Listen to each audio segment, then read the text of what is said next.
nota que tiene que ver con un tema que hemos anticipado hoy, pero que también hemos tratado en muchas otras oportunidades y que tiene que ver con el agujerito que tiene Mendoza en la zona este, en lo que tiene que ver con la economía fundamentalmente. Hemos hablado del cierre de negocios, hemos hablado del cierre de bodegas.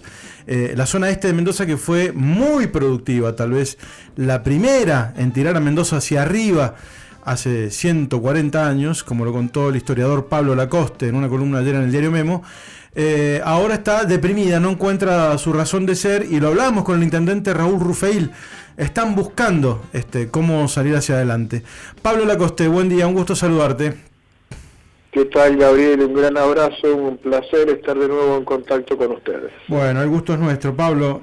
Vos estás trabajando muy fuertemente en, yo le llamo recuperar la autoestima, y a partir de allí en una actitud, digamos, casi humana, que toda una región de Mendoza, con la historia sobre sus hombros, pueda pegar un salto, ¿no? Sí, yo he tenido que hacer una autocrítica, porque de alguna manera yo he sido un privilegiado dentro del mundo menduco.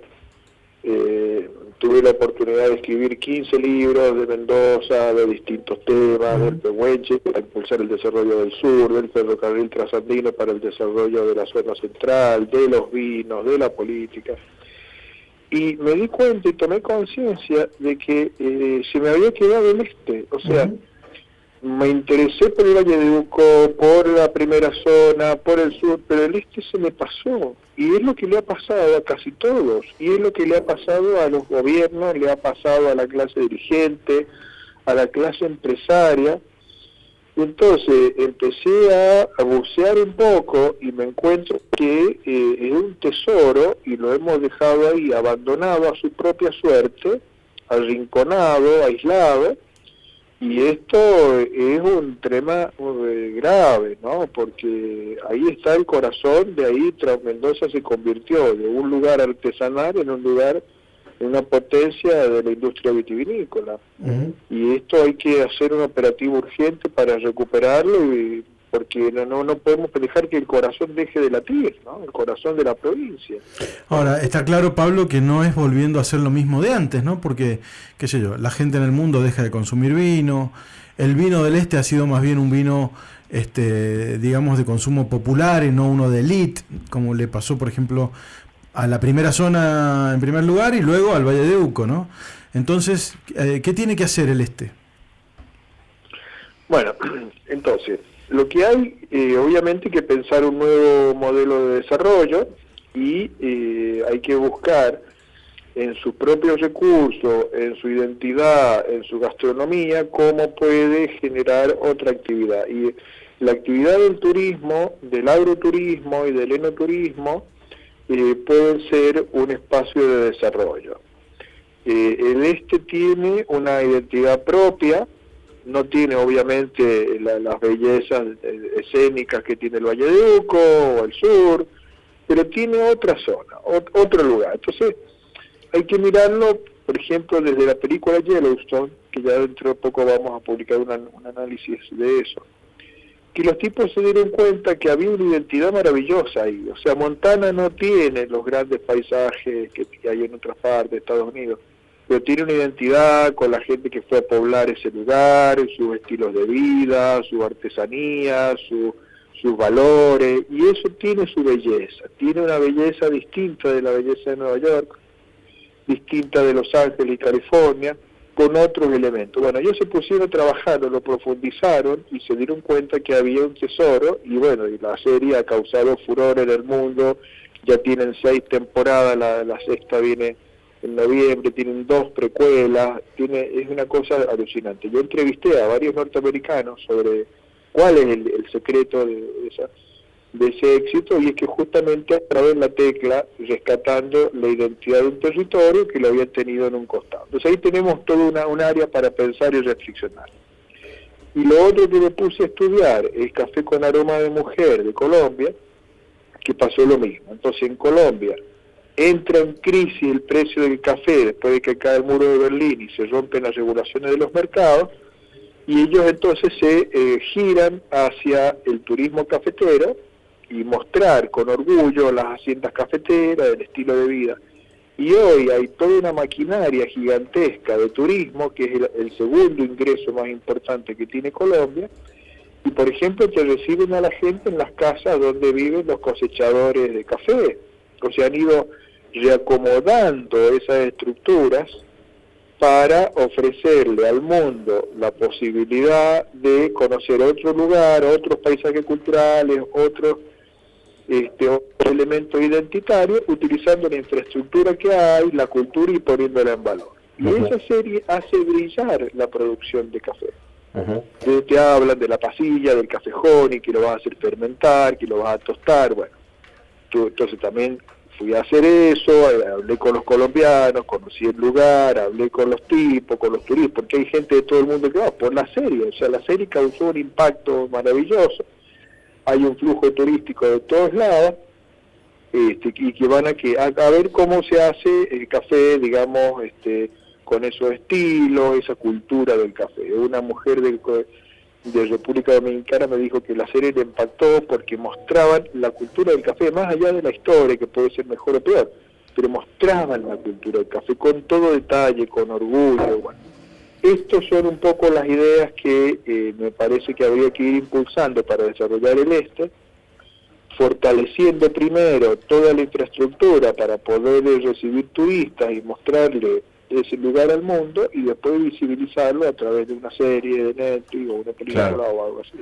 Pablo, buen día. Te consulto por el tren, porque la verdad que cuando uno analiza la historia del Este y hasta historias familiares, en algún caso muchos resaltan eso, que el Este era muy conocido porque muchos pasaban en tren por allí. Y bueno, el tren se perdió, claro está, y dejó de ser la vía de conexión, digamos, más directa, sobre todo con esa zona de nuestra provincia. ¿Crees que el desarrollo tiene que volver a lo melancólico, si querés, o a lo nostálgico, y que el tren otra vez sea protagonista para que el Este vuelva a crecer o no? Bueno, ojalá que pueda volver el tren, pero veamos lo que hay, veamos las huayquerías, por ejemplo, que son unos paisajes exóticos, que la gente se imagina que uno está en otro planeta y que no lo hemos aprovechado. Es un lugar verdaderamente muy interesante. Estuve hablando con el director de turismo de Rivadavia, una persona muy inteligente, y ya me ha estado mostrando los detalles, todo lo que ellos, hay cabalgatas, hay una propuesta por ahí que es muy emocionante, porque sale de la lógica del lugar civilizado, el oasis, que tiene pavimento, que tiene edificios, que tiene torres. No, acá hay otra cosa totalmente primitivo, como era eso en la época que llegaron los españoles. Entonces hay toda una cosa ahí muy atractiva. Obviamente las estaciones de tren hay que ponerlas en valor y resignificarlas, y convertirlas en centros de interpretación, espacios de encuentro social, paseos en bicicleta. Bueno, hay un montón de cosas que ver cómo se articula, pero sobre todo hay que lograr que el Gran Mendoza reconozca y redescubra el corazón de la provincia, que se dé cuenta que ahí nació todo, ahí llegaron los vitimigrantes para hacer una buena vida, dejando Europa. Hoy a todo el mundo le encantaría ir a vivir a Europa. Bueno, estos tipos dejaron Europa para poder seguir con su oficio milenario, y ahí se instalando 3.000 años de sabiduría vitivinícola. Allí fueron. ¿Y por qué fueron ahí? Y bueno, porque eran terrenos incultos y eran tierras baratas. En cambio, en el Gran Mendoza ya estaba instalado, funcionando desde hacía más de 300 años. Entonces, en el lugar donde era más fácil instalarse para estos campesinos pobres que venían del otro lado del mundo para practicar la vitivinicultura, acuérdense que vino la filoxera, o sea, la filoxera destruyó, fue una plaga que destruyó 4 millones de hectáreas de viñedos en Europa. Por eso esos viticultores salieron de Burdeos, de Champagne, de España, de Italia, de Alemania, de las zonas vitivinícolas. Todos vinieron ahí para poder seguir cultivando el oficio que ellos amaban, como los cowboys de Yellowstone. Ellos se van a ir de Montana a Texas para poder seguir haciendo el oficio que aman, que es ser cowboys. Bueno, eso hicieron los viticultores europeos que fueron al este de Mendoza, donde había terreno inculto, casi no había nada cultivado, y ellos levantan la Mendoza industrial de hoy. Entonces tenemos una deuda con ellos, es un lugar cargado de historias heroicas, impresionantes, y que tenemos que ponerlo en valor. Pablo, pero bueno, las cosas están cambiando, como decía Gabriela al comienzo, el consumo de vino está cayendo, incluso para la gente del este ya no es para muchos rentable el tema del viñedo o de la vid, y hay quien ha propuesto, bueno, reinvéntense y planten otra cosa. O sea, ¿quién debería ordenar esto? ¿El sector privado? ¿Entre ellos la zona este? ¿Debería incursionar el gobierno? ¿Debería dársele otra prioridad a otro tipo de cultivos? Bueno, obviamente esto involucra a todos los actores, o sea, el Estado tiene un papel central en esta recuperación y el sector empresario tiene que liderar esto, por eso se está formando el clúster del Mendoza Este, que próximamente ya va a consolidarse y perfeccionarse con personalidad jurídica, y eso va a empezar a liderar y a empujar para que haya un interlocutor válido que pueda hablar con el gobierno, que pueda conseguir consultorías internacionales para ver qué es lo que se puede hacer. Pero, digamos, quizá aparezca algún cultivo de alta rentabilidad que pueda funcionar, pero lo que estamos viendo de otros lados, como el caso de Colombia, cuando ellos tuvieron la crisis del precio del café, dijeron, bueno, acá tenemos una capacidad instalada gigantesca, desarrollemos el turismo. Claro. Y eso tiene mucha más rentabilidad que la venta de grandes volúmenes de vino. Yo vuelvo sobre la palabra que usé, Pablo, que es el de la autoestima, porque por ahí, para mí las huayquerías quedaban en San Carlos, y vos me acabas de hacer caer en la cuenta de que está justamente en el límite con Rivadavia. Entonces no lo han dicho. Mucha gente ni sabe que el dique del Carrizal tiene un costado del lado de Rivadavia, por ejemplo, ¿no? O mucha gente no tiene idea de todas estas cosas de la historia. Mi tatarabuelo llegó a Chapanay, por ejemplo, y abrió el carril San Pedro, Nueva California, con 2 bueyes, digamos, ¿no? Que en su momento lo abrió él para poder llegar a su finca, que era un terreno allá al fondo, un salitral que transformó en viñedos, ¿no? Entonces quiero decir, toda esta historia, hay lugares donde podés ir a comer sopaipillas con jamón ahí muy lindos, tipo estancias bonaerenses, ¿no? Ir a una finca y pasar el día completo, alquilarte una casa de finca y hacer vida de campo, cosa que, repito la palabra autoestima como si fuera un problema psicológico casi, ¿no? Es decir, recuperar esta idea de que fueron pioneros de Mendoza, como vos decís, los vitimigrantes, me encanta esa palabra que has inventado, y a partir de allí, Mendoza también es un gran clúster cinematográfico, esto que propones, ¿no? Películas, series que tengan que ver con eso, ¿no? Claro, efectivamente, porque es una épica tricontinental la de estos vitimigrantes. Los tipos viajaron 15.000 kilómetros por amor a su oficio y transmitieron acá una sabiduría ancestral brutal. Y además, acá tuvieron la sabiduría de entroncarse con los que ya estaban. Entonces acá no había mucha gente viviendo, pero había.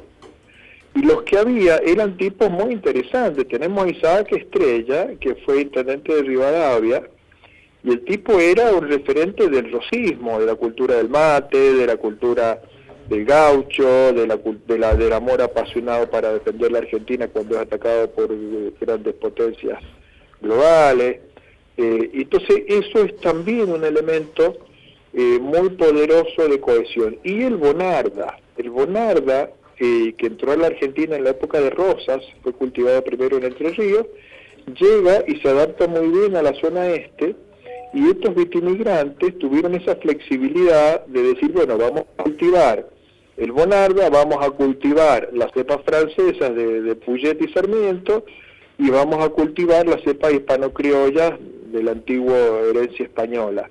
Y generaron un patrimonio vitícola diversificado, muy interesante, que no hemos podido todavía valorizar.